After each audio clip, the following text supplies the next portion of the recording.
Imagine possessing the tools to dismantle manipulation tactics. Protect your mental peace. And maintain your integrity without raising your voice. Manipulation is often subtle, a whispered doubt. A lingering guilt trip. A strategically placed criticism.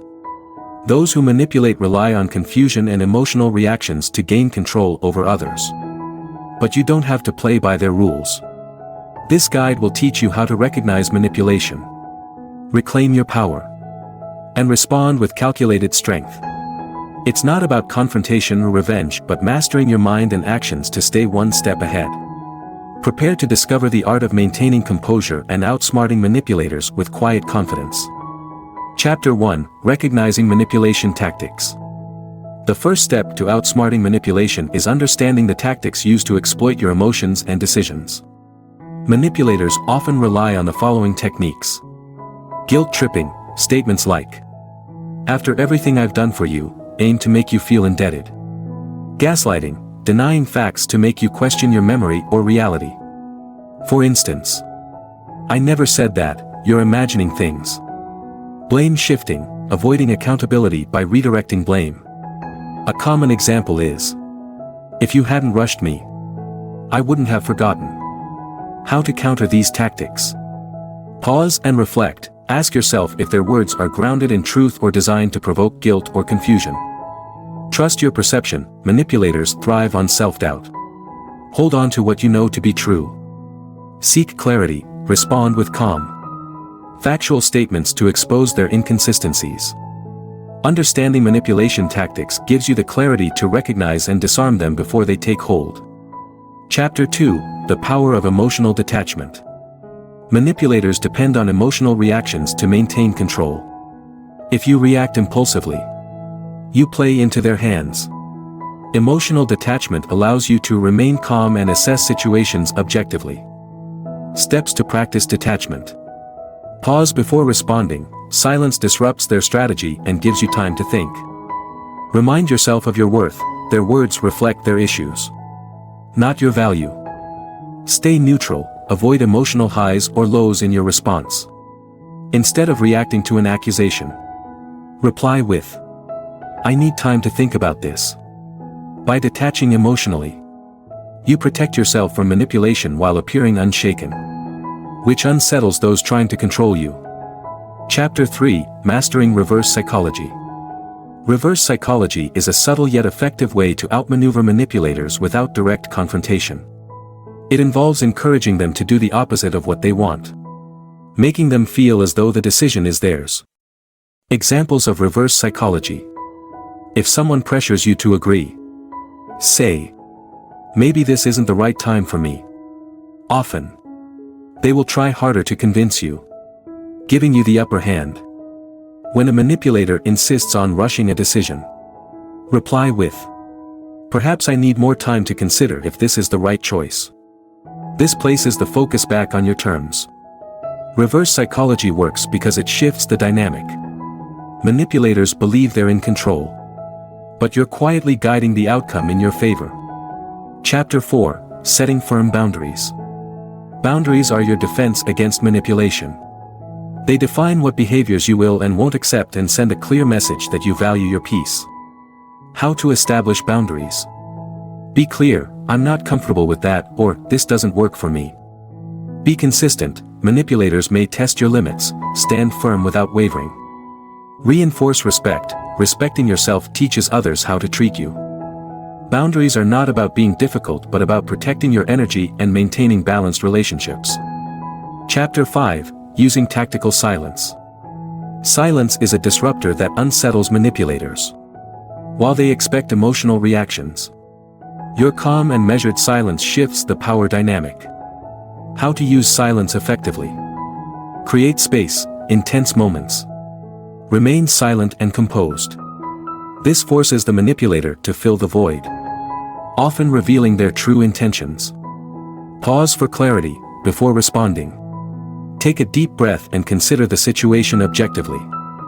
Use silence to regain control. Let the manipulator experience the discomfort of not knowing your next move. Silence demonstrates strength and shows that you are not easily influenced. Chapter 6: Reframing the Conversation. Manipulators often steer conversations to gain control. But reframing shifts the focus to maintain your balance and assertiveness. Examples of reframing. If accused of being selfish, respond with, "I value self-care because it allows me to support others better." When guilt-tripped, calmly say, "I understand your perspective, but this is what works best for me." Reframing empowers you to steer the narrative, ensuring it aligns with your values rather than the manipulator's agenda. Chapter 7: Building Emotional Resilience. Emotional resilience equips you to handle manipulation without losing your inner peace. How to strengthen resilience. Practice self-reflection. Journaling or meditation helps you process emotions and maintain clarity. Surround yourself with supportive people. Positive influences bolster your confidence and perspective. Learn from setbacks. Each encounter is a chance to refine your responses. Chapter 8: The Art of Assertive Communication. Assertive communication is a vital tool for outsmarting manipulators. It enables you to express your thoughts, needs, and boundaries clearly and confidently without being aggressive or submissive. Manipulators rely on ambiguity and hesitation. But assertive communication leaves no room for misinterpretation. Steps to practice assertive communication. Use "I" statements. Frame your thoughts to focus on your perspective without placing blame. For example, "I feel overwhelmed when," instead of "you always make me feel." Stay calm and direct. Speak in a firm, respectful tone. Manipulators often test emotional boundaries. Staying calm signals that you're in control. Repeat if necessary. If someone ignores your boundary, calmly restate it. Consistency shows you mean what you say. Assertive communication doesn't just counter manipulation, it fosters respect and creates an environment where your needs are acknowledged. Chapter 9: Identifying Emotional Triggers. Manipulators are skilled at exploiting emotional triggers to gain control. Whether it's guilt, fear, or the need for validation, they find your weak spots and use them to their advantage. Recognizing these triggers helps you respond strategically instead of emotionally. How to identify and manage triggers. Reflect on patterns. Ask yourself, when do I feel most vulnerable to manipulation? Understanding the situations or words that provoke strong emotions is the first step. Pause before reacting. A few moments of reflection can prevent emotional reactions. Practice emotional neutrality. Remind yourself that their attempts reflect their agenda, not your reality. When you identify and diffuse your triggers, you strip manipulators of the tools they use to influence you. Chapter 10: Controlling the Narrative. Manipulators often control the narrative to steer situations in their favor. But you can reclaim the power by defining and controlling your version of the story. This doesn't mean arguing or debating, it's about presenting facts calmly and confidently. How to control the narrative. Stick to facts. Manipulators thrive on exaggeration and emotion. Counter this with clear, factual statements. Redirect the focus. If someone tries to shift blame, redirect the conversation back to the issue at hand. For example, "We're not discussing what I did, we're addressing what needs to happen now." Don't over-explain. Keep your responses concise. Over-explaining can give manipulators more material to twist. By controlling the narrative, you maintain clarity and prevent manipulation from taking root. Chapter 11: Leveraging Knowledge and Observation.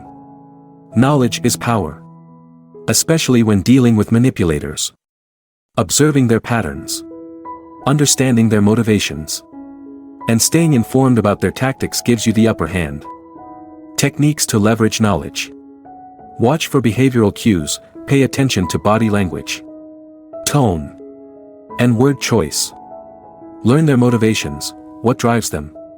Knowing their goals can help you anticipate their moves. Stay educated. Reading about manipulation tactics and psychological principles equips you to respond effectively. When you approach interactions with informed observation, you're better prepared to counter their attempts. Chapter 12: Practicing Self-Empowerment. The ultimate defense against manipulation is a strong sense of self. When you are confident in your worth, values, and decisions, it becomes significantly harder for manipulators to influence you. Steps to empower yourself. Cultivate self-respect, practice self-care and prioritize your well-being. Build confidence through action. Each time you assert a boundary or resist manipulation, you reinforce your sense of empowerment. Focus on personal growth. Pursue goals and activities that align with your values and bring fulfillment. Self-empowerment is not just a shield, it's a beacon of strength that keeps manipulators at bay. Conclusion: standing strong. Manipulation is a game of power dynamics. But you hold the ultimate power: your mind, emotions, and actions. By mastering these techniques and strategies, you don't just defend yourself against manipulators, you rise above them. This journey is about more than countering manipulation, it's about cultivating inner strength, building resilience, and living with integrity.